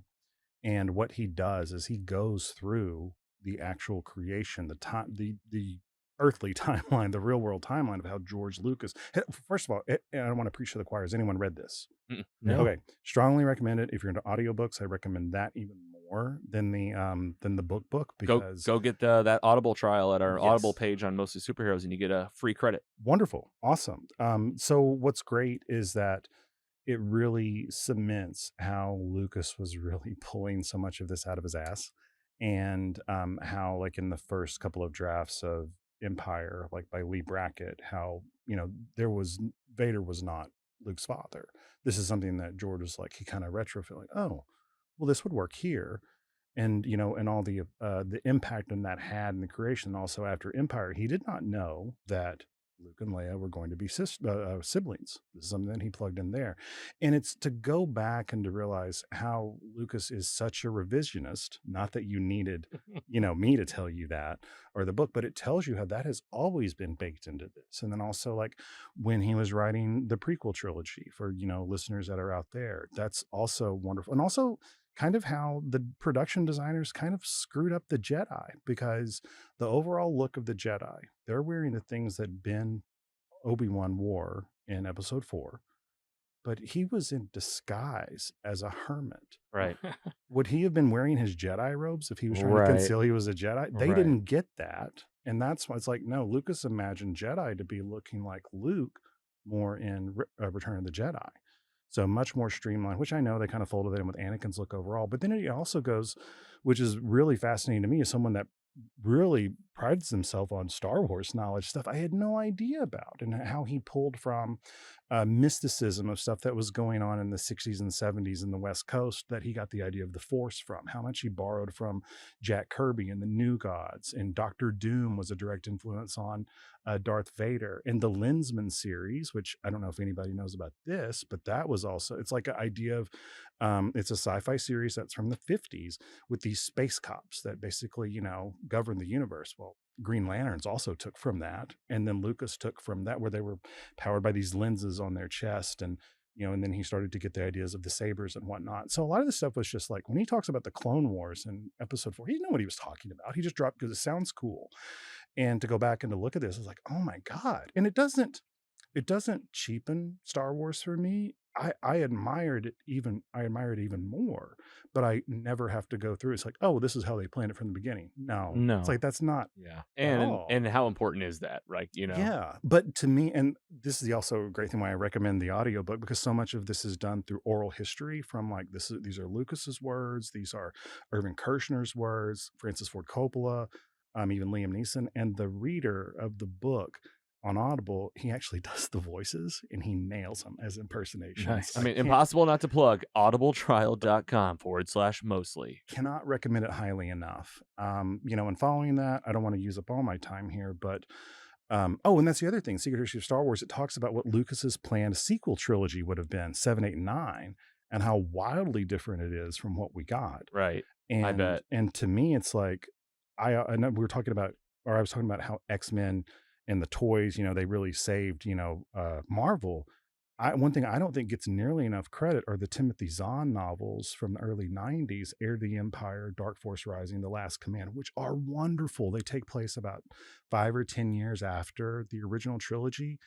That's the sequel trilogy I wish we would have gotten. They are so good. Also recommend on Audible. They did like a 25th anniversary re-record with sound effects and music, and also another reader who does killer Harrison Ford impersonations, and it's in Lando. It's really, really good. Those are the Timothy Zahn novels. That's and they also, I think Hasbro is even like releasing like box sets of action figures based on those books. But that was what got me back into Star Wars, because people forget the dark times because Jedi was, or Star Wars following Jedi from the mid 80s to about the early 90s, there was like a 6-year period where you couldn't get Star Wars stuff at all. Then Timothy Zahn comes out with these books. And then the other thing I think also doesn't get enough credit is the Super Star Wars series of video games on Super Nintendo. Lucas seeing like, oh my God, these things are really selling. I wonder if I could maybe do something with this. And he started to dip his toe in the water with the special editions. And he's like, oh, people really love this. Well, I'm going to do the prequel. So we would not have that. The holiday special. that predated. That predated. But yeah, do love me some B. Arthur, Golden Girls for Life.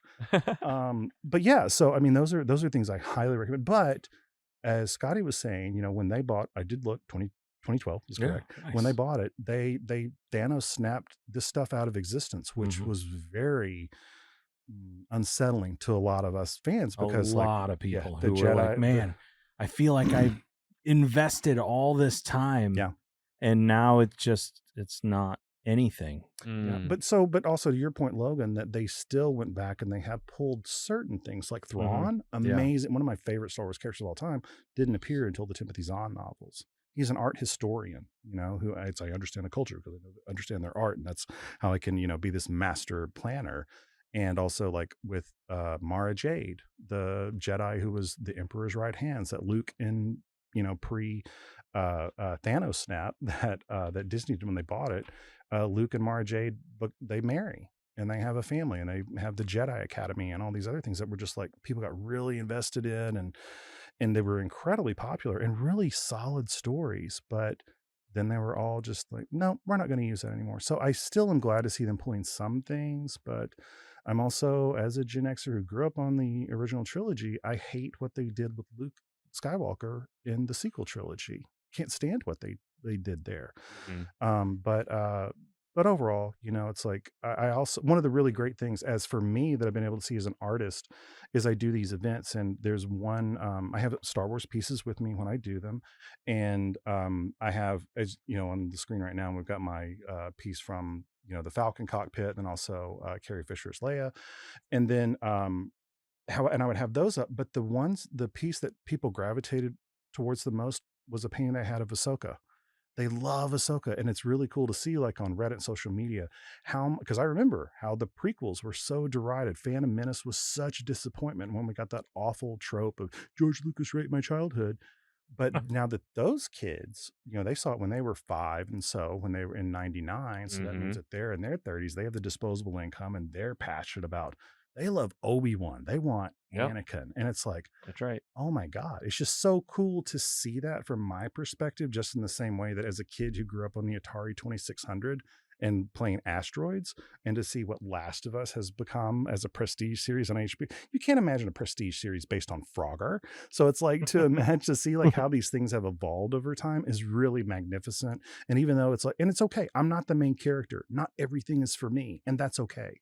It's like, I just want this to keep going, for other people, because as long as it stays alive, even if it's not for me, it doesn't have to be, because it keeps the whole thing alive. And I'm fine with that. Dude. I don't know if you had that ready, but it felt like it. Riffing. It was beautiful. It Thank was you. A to Z. You've had this relationship with this fandom for decades. My entire life, essentially, because I was born in 75.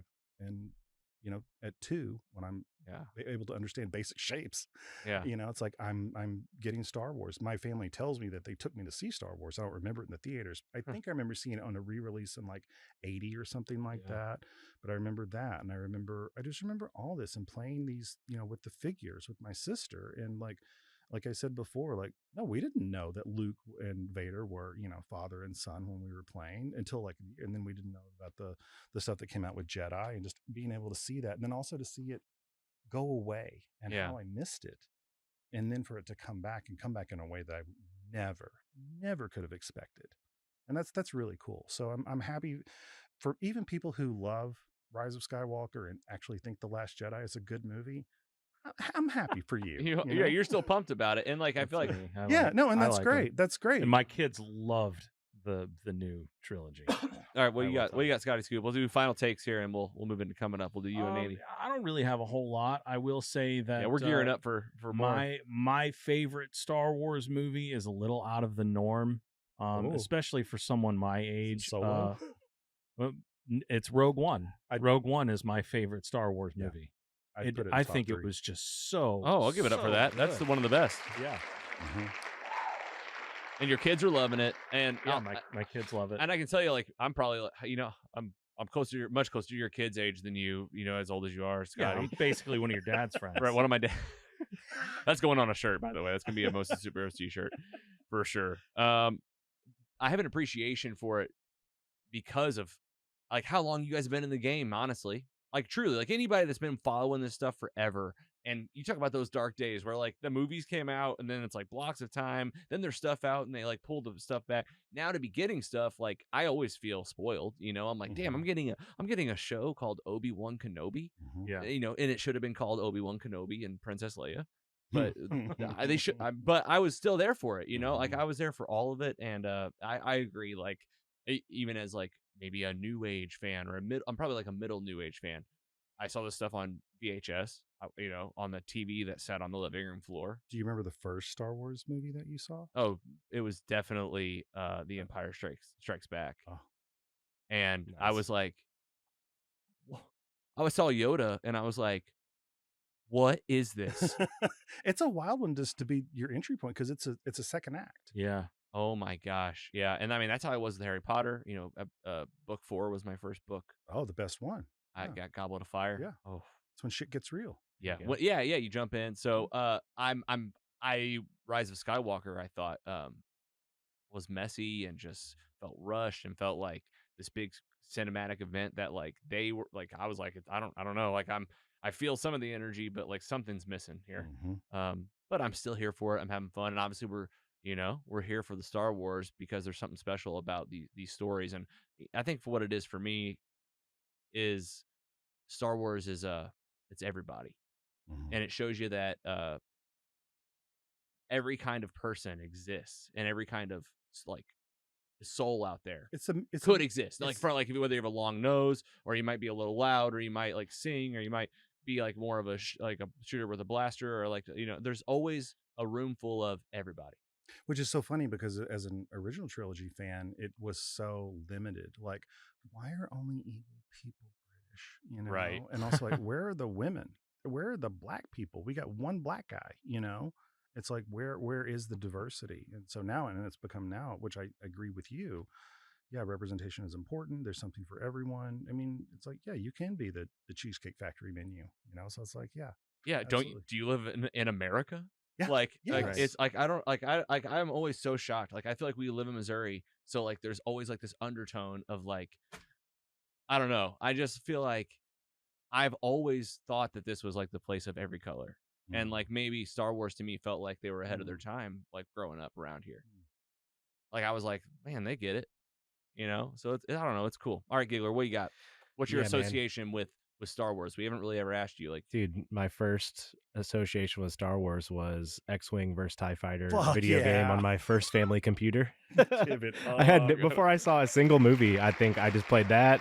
It came with like the actual like not the controller, but like the huge joystick The thing. flight stick. Oh man, I And didn't even. the overlay on your keyboard. I remember playing this for so long, I didn't even know what I was doing. I know for a fact now, looking back on it, that I was playing the game completely incorrectly and just shooting. I think I was shooting actually the people that were on my team.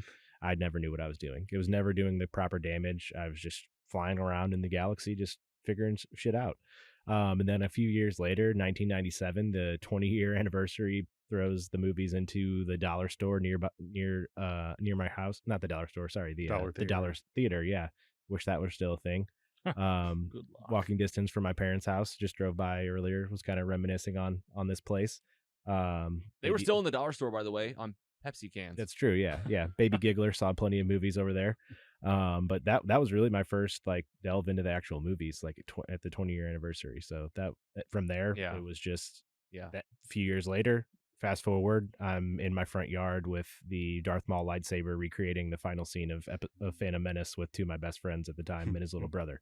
To perfection. Yeah, you killed him. I could probably do it. Is it on video? You died, or no? I'm I- sorry, you didn't. I die. was- Which one were You were cut in half. Yes, at the yes. end? I was Darth Maul always. That was the dopest lightsaber ever. Did you record it?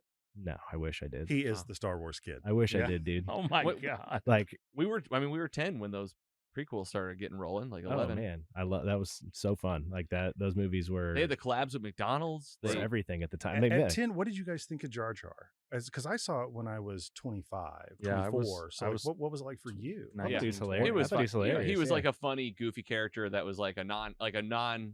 Don't worry about what he's doing. He's just here for fun. yeah. That's what I mean. Even at the time, I love that because that was my thought. I was like, It- it's just not for me. Every Yeah. every trilogy was made for kids at the time. Mhm. You know, that doesn't mean it's like Obi-Wan. you have to be a kid to enjoy like it. they made Obi-Wan for like also like 8-year-old girls. Right. Like, and he's a 40-year-old man, 50-year-old man in the desert. Like, That's one of the things that the Secret History of Star Wars also shines a light on is that Star Wars, since it came out, has been held up, which, it kind of can hold up to, Joseph Campbell and the Hero with 1,000 Faces and how it has mythical archetypes and all this. But the truth is that George Lucas was making shit up and he just wanted to do his own Flash Gordon. It was something that was going to be fun, high adventure for kids and maybe their parents.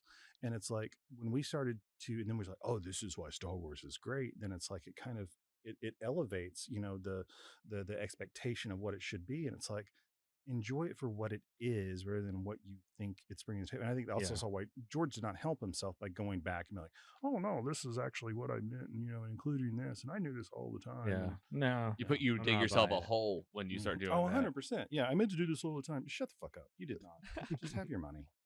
All right, man. We're covering Star Wars a lot on the podcast. Really excited. May the 4th right around the corner. See Stephen Walden, May 4th, Rebels and Rogues, Sci-Fi Art at Link Auditorium. Stephen, where else can people find you? As the aforementioned, Instagram, Stephen Walden. Check me out on Facebook, Stephen Walden Art, and my website, which is woefully out of date, stephenwalden.com. But yeah, check me out on those places. Everything's going to be getting a refresh at some point this year. But yeah, just check me out on the socials. Very nice. And I'm going to ramble through what's coming up on the show before we close it out. Super quick, because there's so much going on. Jenna Anderson from ComicBook.com, Phase Zero Podcast, is coming back onto the show in a few weeks. Can't wait. Steve Ewing from The Urge, from Steve's Hot Dogs, coming in next week to pretty much go to part 2 of the Star Wars timeline that we started today. It'll be polished, it'll be finite, and you'll have some images, a podcast episode, again, focusing on TV and film. What do I watch? What's the order? Where do these things roughly fall? We're not going to get overly complicated, but we're also going to share all the resources with you, no matter what kind of fan you are. So, like, if you are looking for a podcast to check out, if you're looking for what list to look at, we'll have all of that ready. Kevin Lemp's coming back from Four Hands to talk about Voltron beer. They're already on Voltron Volume 4 out of 6, really. Only 2 beers left. Yeah, it feels like it was just yesterday we were talking about the first one. Yeah, and we need to come back. We need Kevin to come back in, catch us up. We got some Voltron surprises from the people of Voltron that not even Kevin knows about. We're excited to share with you guys. And mount my mother effing TV. Maurice is coming on the podcast. He hung the Gigglers TV. He'll be here. Kingdom of Planet of the Apes, a movie, is coming. We will watch it. We will talk about it. We have already talked about Godzilla X Kong. That review's coming soon. Daredevil Born Again and The Defenders. You want to know about those and what to expect from the new show with Matt Murdock, Kingpin, and the rest? Episode coming soon. Don't forget about The Boys, Season 4 on Prime. A Think You Should Leave episode coming up in May. Tim Robinson, Andy's seen him in San Diego, and Tim Robinson's going to have a new show on HBO called The Chair Company. My hero. Can't even get into it. Oh, my God. Anime STL. You're going. Scotty Scoop. April 26th, be there. Four Hands is having their event, Field Day, on April 27th. Deadpool is coming July 26th. So much happening on the podcast. Get you some merch. Go subscribe where you get shows and podcasts, and let's do some sign-offs. We'll start with you, Mr. Giggler. How was your night? It was awesome. Always good to have Steven here. Every time I'm scrolling through my feed, I see his art. Honestly, it's amazing. Feast for the eyes, as Scotty Scoop always says. Scotty Scoop? Man, I've got a big, busy week next week. It is Steve on Tuesday, Sum 41 on Wednesday, Silver Sun Pickups on Thursday. I think I got to take Friday off, and then the anime STL on Saturday. While we're at the Field Day. While you're at the Field Day. Oh, man. And again, once again, if you're listening to this podcast and you're like, God, this guy's complaining about doing all those fun things, he's doing them after work. Yes. And he's like taking off work early and probably getting a little in trouble. Like probably just a little bit. Man, what a great episode. I love having Steven here. Shout out to his artwork. Some really great stuff. Man, my jaw hit the floor when I saw that Spawn you did. That was so great. Thank you. Love doing that. Yeah. Steven, love to hear from you, man. How was your time? And thanks for coming back. It's one of those things of like, oh God, I've talked too much. I've hijacked the show. Never. You said that last time too. Yeah, I do. It's okay. You can get me. It's just so wonderful to have the platform to talk about with you guys. I like you guys so much, and what you stand for. Even like going back to Team Jakey and the importance of mental health as somebody that does have a mental health background. I mean, it's the whole thing. I'm an accidental artist. Was going to be a therapist. Got my master's in professional counseling, and here I am painting and hanging out with my bros and talking comic nerd stuff. I mean, it's could not imagine a better life, and thank you guys for making it even better. Thank you, Steven. And that's what we're here to do, is to talk about the good stuff. Mental health is important. Team Jakey, AFSP, Provident Behavioral Health here locally in St. Louis. The resources are out there, and there's people literally waiting to hear from you if you're struggling. 998, you can call, you can text 741-741. I mean, they're like, that's the only job. It's kind of like when you go to Starbucks for a coffee. Like, that's all they got. Like, they're not going to be shocked. And you might think like you might have all the feelings of every reason not to, but I promise you, you should. You can also if you're like, I just want to be heard on a podcast, go to mostlysuperheroes.com, and I promise you we'll shout you out. You can call us. You can text us at 754-CALL-LOG. Thank you so much for tuning into this indie podcast. Stephen Walden, thank you. The Giggler, Scotty Scoop, and I'm Logan, and we'll see you next time. Take it easy.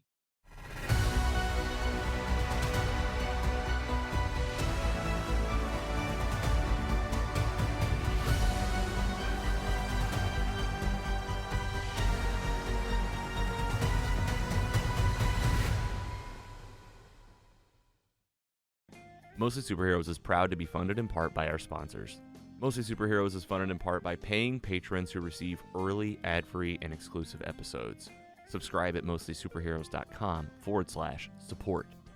Thank you for supporting your favorite independent podcast. Mostly Superheroes is an independent podcast owned and operated by Kerrigan Ventures in St. Louis, Missouri. Hosted by Logan Janis, Andy Hunn, and Scott Swearingen. Brand and creative by Carrie Clark Design. Music by Audionautics. Learn more at audionautics.com. Find more at mostlysuperheroes.com.